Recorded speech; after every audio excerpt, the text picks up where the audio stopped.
So hello everyone, my self Aman Singh, third of MBBS student at KGMU Lucknow. तो जैसा कि मैंने बताया था, हम लोग माइक्रोबायोलॉजी में कुछ 20-25 बैक्टीरिया कवर करने वाले हैं, कुछ 10-15 वायरस कवर करने वाले हैं, कुछ 10-15 पैरासाइट कवर करने वाले हैं, माइकोलॉजी कवर करने वाले हैं। उसके अलावा इम्यूनिटी में बहुत अच्छे से आपको बताने वाला हूँ। बीच बीच में जहाँ पे जो भी चीज़ें आती रहेंगी उसको मैं समझाता रहूँगा। जिस हिसाब से मैंने पढ़ा है चीज़ों को, उस हिसाब से मैं उसको काफ़ी अच्छे से ईजिली एक्सप्लेन करने की कोशिश करूँगा। जो आपका इस वीडियो का मोटिव होगा वो मेनली यही होगा कि आप प्रोफेशनल एग्जाम में अपने आंसर को अच्छे से लिख सकें। तो अंडर इम्पॉर्टेंट हेडिंग्स हम लोग कवर करेंगे चीज़ों को, है ना। और कुछ इम्पॉर्टेंट बैक्टीरिया ही मैं पढ़ा रहा हूँ, जैसे कि जो आपके VIP वाले लिस्ट में है ना, जो इम्पॉर्टेंट वाली लिस्ट होती है उसमें जो भी बैक्टीरिया हैं उनको हम लोग कवर करेंगे, जो भी वायरस हैं उनको हम लोग कवर करेंगे। तो आज वाले लेक्चर में तो हम लोग स्टेफाइलोकोकस ऑरियस करने जा रहे हैं। इसके पहले वाले वीडियो में आपने कल्चर मीडिया पढ़ा है ना। कल्चर मीडिया को मैं अच्छे से एक बार और डिटेल में बताऊंगा जब सारे बैक्टीरिया कवर हो जाएंगे तब, ठीक है। अभी आप कल्चर मीडिया उतने अच्छे से जान लिए हो, उसको देखने के बाद ही आप इन चीज़ों को कंटिन्यू करना, क्योंकि आगे लैब डायग्नोसिस में कल्चर मीडिया आएगा ही आएगा। तो यहाँ से हम लोग स्टेफ ऑरियस शुरू करने जा रहे हैं, इस चीज़ को ध्यान में रखते हुए कि अपने प्रॉफ में अच्छा आंसर कैसे लिखा जा सके, अच्छे से सारे हेडिंग्स को बना के, ठीक है। तो जब हम सारे बैक्टीरिया पढ़ेंगे तो उसमें जो हेडिंग्स होंगे वो कॉमन होंगे, है ना। जैसे हम लोग किसी भी बैक्टीरिया को पढ़ेंगे, जैसे हम लोग स्टेफ ऑरियस पढ़ेंगे तो उसमें हम लोग इंट्रोडक्शन पढ़ेंगे, उसके विरुलेंस फैक्टर्स कौन कौन से हैं, वो कौन कौन से डिजीजेस कॉज कराता है ना। ये भी तो ये सबसे इंपॉर्टेंट होता है कि पता होना चाहिए कि यार ये बैक्टीरिया कराता क्या है, ठीक है, कौन सी बीमारी कराता है। उसके बाद वो उसकी पैथोजेनेसिस क्या है। स्टेफ ऑरियस में आपको उसका ट्रीटमेंट थोड़ा सा जानना होता है।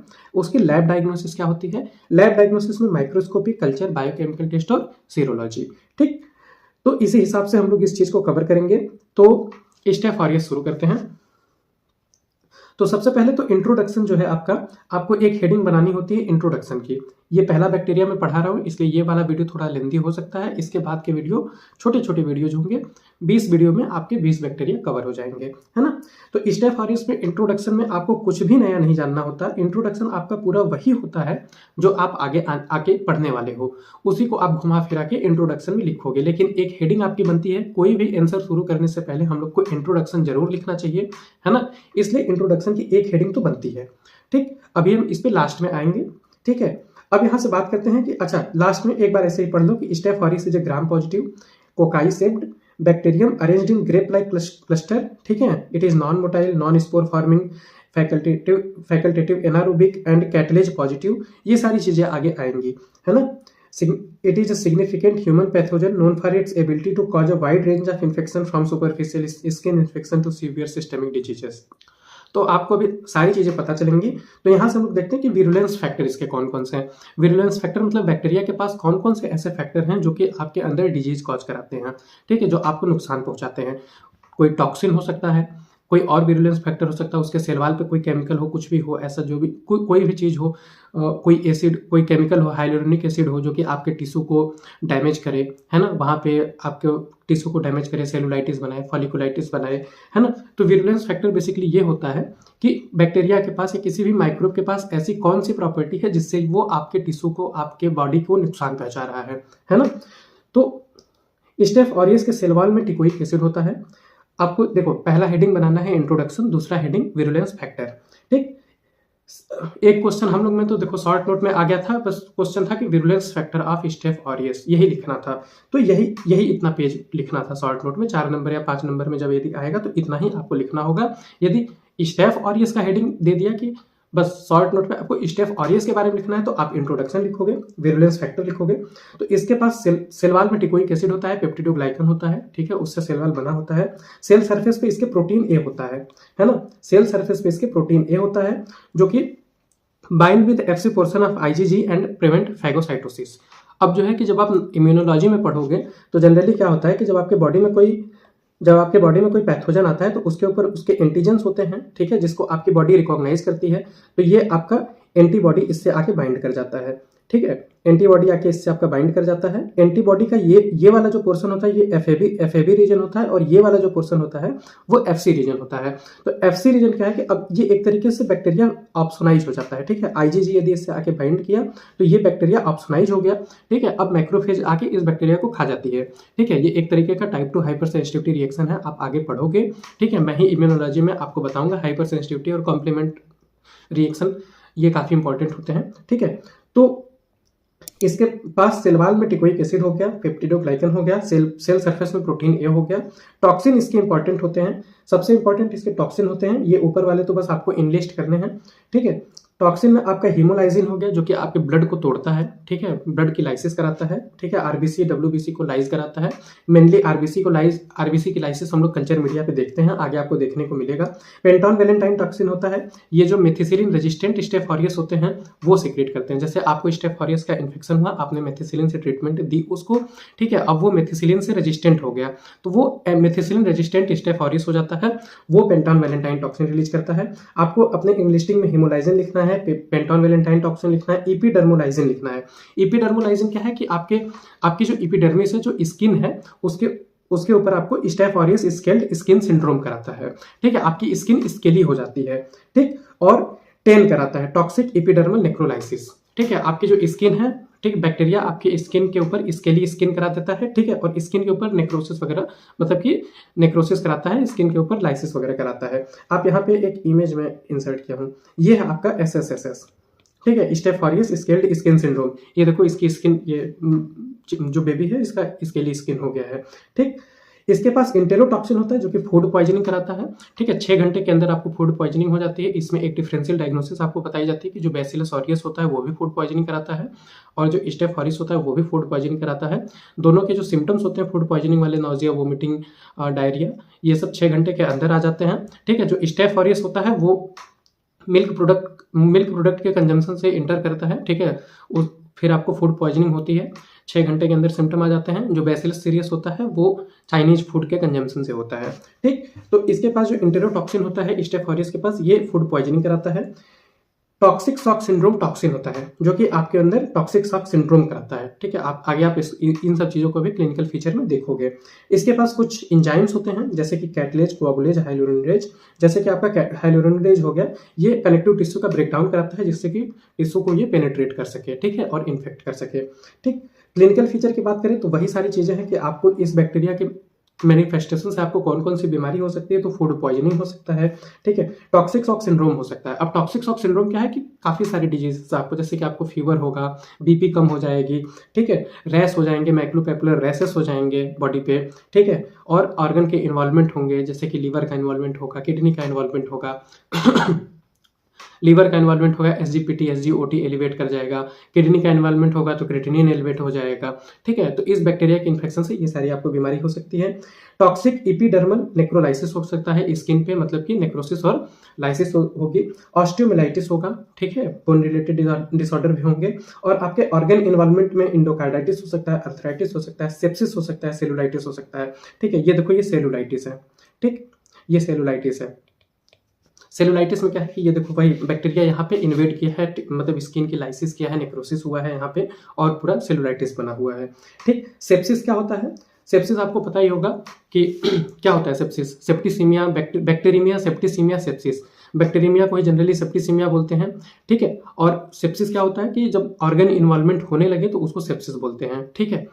सेप्टिसीमिया का होता है बैक्टीरिया का मैनिफेस्टेशन होता है, आपके बॉडी में बैक्टीरिया प्रेजेंट होता है लेकिन आपके ऑर्गन इन्वॉल्वमेंट नहीं हुए रहते हैं, ठीक है। जब ऑर्गन इन्वॉल्वमेंट मैनिफेस्टेशन होने लगे तो उसको सेप्सिस बोलते हैं, ठीक। तो टॉक्सिक शॉक सिंड्रोम का यहाँ पे मैंने फोटो लगा रखा है कि टॉक्सिक शॉक सिंड्रोम होगा स्टेफ ऑरियस से तो ढेर सारी बीमारी होगी, जैसे कि हेडेक होगा, फीवर होगा, कंफ्यूजन होगा, सोर थ्रोट होगा, ठीक है, कंजक्टिवाइटिस होगा, लेथार्जी होगा, है ना, वोमिटिंग होगा, रैसेस होंगे, ठीक। तो ये सारी चीजें होती हैं। पैथोजेनेसिस क्या होगी? ये आपके बॉडी से एडहियर होगा, इन्वेजन करेगा, ठीक है, इम्यून सिस्टम से बचाएगा खुद को और टॉक्सिन प्रोड्यूस करेगा जिससे कि ये आपके अंदर मतलब कि सिम्टम्स प्रोड्यूस करेगा। बाइंड करेगा होस्ट सेल से, ठीक है, बाइंड विथ होस्ट सेल, ठीक है। एंजाइम प्रोड्यूस करेगा जैसे हाइलोरिनेज जो कि टिश्यू को इन्वेड करेंगे, ठीक है, लाइसिस करेंगे, टिश्यू की लाइसिस करेंगे, नेक्रोसिस करेंगे, और इन्वेड करेंगे, ठीक है, इम्यून सिस्टम से बचेंगे। प्रोटीन ए जो होता है वो इम्यून सिस्टम से जैसे कि ऑप्सोनाइजेशन नहीं होने देता है और कंप्लीमेंट सिस्टम से बचाता है। इसको मैं थोड़ा सा यहाँ पे एक्सप्लेन कर दूं, पहला वीडियो है तो यहाँ पे यही जो मैंने बताया कि ये क्या करेगा, प्रोटीन ए ऑप्सोनाइजेशन नहीं होने देता है, ठीक। तो जनरली क्या होता है कि यहाँ पे जो आईजीजी है, आईजीजी ये पूरा बैक्टीरिया को ऑप्सोनाइज कर दिया। अब इस बैक्टीरिया को आपके जो मैक्रोफेज हैं, जो नेचुरल किलर सेल्स हैं, ये इनको पहचान जाएंगी और इसको इनगल्फ कर जाएगी, डाइजेस्ट कर जाएगी, ठीक है। लेकिन प्रोटीन ए जो बैक्टीरिया के ऊपर जो प्रोटीन ए है, बैक्टीरिया के ऊपर जो प्रोटीन ए है वो क्या हो रहा है कि इसको ऑप्सोनाइज नहीं होने दे रहा है, आईजीजी के बाइंड को यहाँ पे प्रिवेंट कर रहा है। आईजीजी बाइंड ही नहीं होगा, आईजीजी बाइंड ही नहीं होगा तो ऑप्सोनाइज नहीं होगा तो फैगोसाइटोसिस नहीं होगी, और कॉम्प्लीमेंट सिस्टम से भी बचा रहा है। कॉम्प्लीमेंट सिस्टम बेसिकली क्या होता है, थोड़ा सा बता रहा हूं कि जब आपका आईजीजी इससे बाइंड हो गया ना तो कॉम्प्लीमेंट प्रोटीन होती है, कॉम्प्लीमेंट प्रोटीन आके इससे बाइंड करती हैं, ठीक। ये जो ऑप्सोनाइज होने के बाद जैसे कि उसके जो एंटीजन्स हैं बैक्टीरिया के, ये जो ब्लू कलर से एंटीजन आपको दिख रहे हैं, इस पे जब आईजीजी बाइंड हो गया, ऑप्सोनाइज हो गया, तो ये प्रोटीन होती है। कॉम्प्लीमेंट क्या होती है, ये पूरी प्रोटीन होती है, ये आके बाइंड कर जाती है आपके आईजीजी से, आईजीजी के एफसी रीजन से, और ये पूरा एक कॉम्प्लीमेंट सिस्टम चलता है जिससे एक पूरा प्रोटीन का चैनल बनाया जाता है बैक्टीरिया के सेल सरफेस पे। उस प्रोटीन चैनल से वाटर इंटर करता है, ठीक, और बैक्टीरिया के अंदर जब पानी घुसेगा तो फिर सेल की लाइसिस हो जाएगी, बैक्टीरिया डेथ हो जाएगा, उसके जो प्रोटीन्स हैं वो सब बाहर आ जाएंगे, या फिर सेल बहुत ज़्यादा वाटर के इंट्री से सेल की लाइसिस हो जाएगी। तो इन सारी चीज़ों से बैक्टीरिया को बचा रहा है। तो सबसे पहले तो क्या हुआ, एडहेरेंस हुआ, ठीक, इन्वेजन हुआ, ठीक है, ये आपके बॉडी में एंटर किया, इम्यून सिस्टम से अपने आप को बचाया, ठीक है, फैगोसाइटोसिस होने से बचाया, ऑप्सोनाइजेशन और फैगोसाइटोसिस होने से बचाया, कंप्लीमेंट सिस्टम से बचाया, ठीक। उसके बाद टॉक्सिन का प्रोडक्शन होगा जो कि डैमेज करेगा होस्ट सेल को, इन्फ्लेमेशन होगा और सिस्टमिक इफेक्ट आएंगे। आपने अभी जो क्लिनिकल फीचर्स देखा। ट्रीटमेंट इसके अभी हम लोग बाद में देखते हैं। लैब डायग्नोसिस माइक्रोबायोलॉजी में सबसे इंपॉर्टेंट होता है लैब डायग्नोसिस, फार्मेकोलॉजी में सबसे इंपॉर्टेंट होता है ट्रीटमेंट, ठीक है, पैथोलॉजी में सबसे इंपॉर्टेंट होता है पैथोजेनेसिस। तो lab diagnosis of any bacteria, of any micro, virus, parasite, lab diagnosis is very important. यदि आपने लैब डायग्नोसिस लिख दिया तो माइक्रो का जो एग्जामिनर है वो खुश हो जाएगा, ठीक। तो भैया स्टेफ ऑरियस की बात करें तो माइक्रोस्कोपी में आपको ग्राम पॉजिटिव कोकाई दिखेंगे जो कि ग्रेप लाइक क्लस्टर में दिखेंगे, ठीक है, ये आपका इमेज हो गया, ठीक है, ग्राम पॉजिटिव है इसीलिए पर्पल दिख रहा है, ठीक, और ग्रेप लाइक क्लस्टर में अपीयरेंस है आपका, ठीक है, क्लस्टर में अपीयरेंस होते हैं। कल्चर की बात करें तो अभी कल्चर मीडिया में हमने स्टेफ ऑरियस को 3 जगह बताया था। ब्लड अगार पे ये नैरो जोन हेमोलिसिस देखा, ठीक है, ये देखो ब्लड अगार है, सी पे ब्लड हमने लिया है, जहां जहां बैक्टीरिया है उसके आसपास की देखो ब्लड लाइज हो चुकी है, टूट चुकी है, ठीक है, तो उसके आसपास ब्लड की मतलब हेमोलिसिस आपको देखने को मिलेगी, बीटा हेमोलिसिस। मैनिटॉल साल्ट अगार पे मैनिटॉल साल्ट का फर्मेंटेशन होगा जिसकी वजह से आपको येलो कलर दिखेगा, ठीक है। न्यूट्रिएंट अगार पे गोल्डन येलो कलर कॉलोनी दिखेगी पिगमेंट की वजह से, ठीक।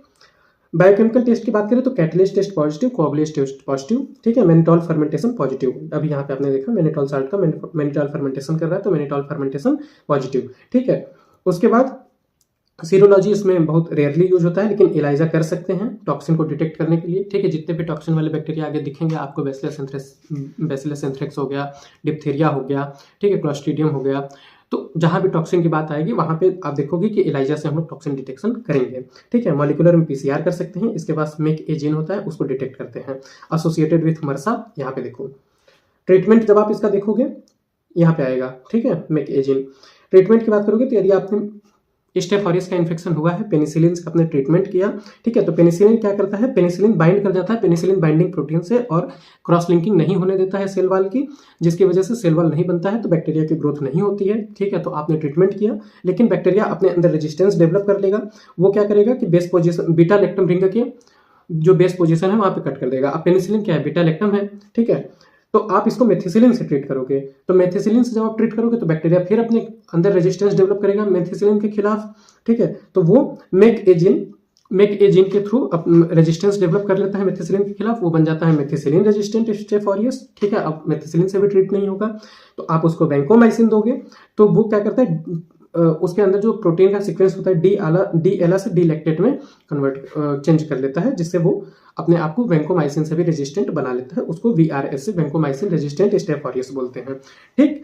तो ये जो एमआरएस से होते हैं वो मेथिसिलिन के खिलाफ रेजिस्टेंस डेवलप करते हैं, ठीक है, मेक ए जीन के थ्रू। तो वही यहाँ पे लिखा था सीरोलॉजी में मॉलिक्यूलर में आप पीसीआर के थ्रू मेक ए जीन का डिटेक्शन कर सकते हैं, ठीक है, मेक ए जीन एमआरएस से एसोसिएटेड होगा, ठीक। इसके बाद नेक्स्ट लेक्चर में हम लोग स्ट्रेप्टोकोकस पायोजेंस की बात करेंगे। ये पहला वीडियो था इसलिए थोड़ा लेंदी हो गया। आगे आने वाले वीडियो 10 से 15 मिनट के होंगे, छोटे छोटे वीडियो होंगे और उसी हिसाब से हम लोग सारे बैक्टीरिया को कवर कर लेंगे। ठीक है, थैंक यू।